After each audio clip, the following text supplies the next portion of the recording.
Hi guys, my name is Emma Murphy. This is Ava behind me. I have two children, Xavier and Arabella. She's 7 months. I've been thinking long and hard and contemplating whether to post this video. And I was and I wasn't and I was and I wasn't. I finally decided, after a lot of thinking, that yeah, I need to do this for me and my children. I need to raise awareness to other women out there.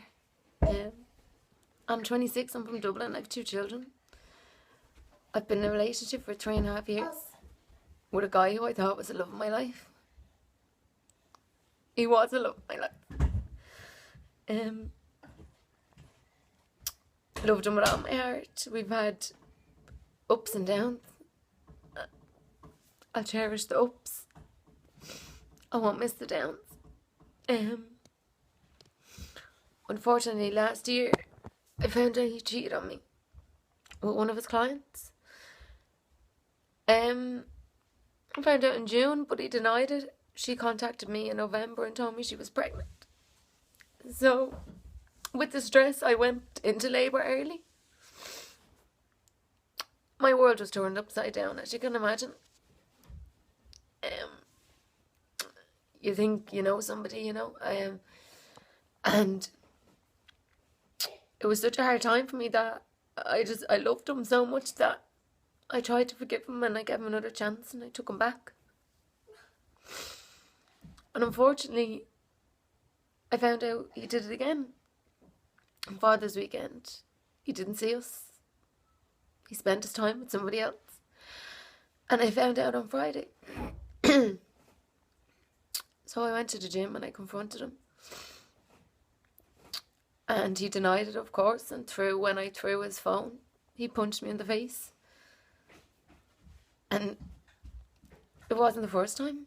Last year he split my head open at an event, and prior to that he punched me as well and I had a black eye. And for the last 1.5 years, I've been told that I'm paranoid, I'm a psycho, I'm nuts, my insecurities will kill me one day. Even up until now, he tells me that my insecurity is going to kill me. And you know what? After Friday's events, I finally realised that, no, this is not acceptable. No man has any right to put his hand on a woman. No man at all, no matter how big, how small, no matter where you're from. It is not right to raise a hand to a woman. And it's only now that I've realised that. And I've had the courage to walk away and to go straight to my family and friends and people who love me, and I have the courage to actually do something about it this time, because even once it's unacceptable, but to be made feel that it is acceptable is even worse. To be mentally tortured and told you're paranoid, you're insecure, that's mental torture. And no man should do that to any woman. So now, I'm a single mother of two gorgeous children.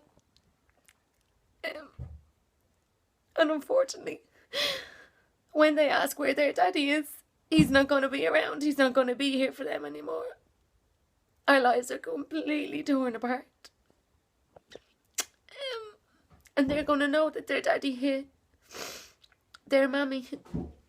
And that's not something that children should see at all. They shouldn't see any violence. So if anyone out there has gone through something similar to what I've gone through, you need to find the courage and get away from anything that's as unhealthy as violence. Go to your friends and family, people who love you, who care about you, and talk to them. But especially if you have children, it's not a good environment for your children to be around. No children should see that. My little fellow was in the back of the car on Friday and he's screaming, and I looked at him and it broke my heart. Although he's only 18 months, he shouldn't have to see that. So if there is any women who feel that they can't get out of a relationship or they can't walk away, if it's not safe, you have to. And if you are arguing and if your guy or your man does hit you or raise a hand to you, you have to walk away, because more often than not, if it happens once, it will happen again. So I hope I've raised awareness to some women. And if it has hit anyone's heart, maybe share the video to them. Thanks.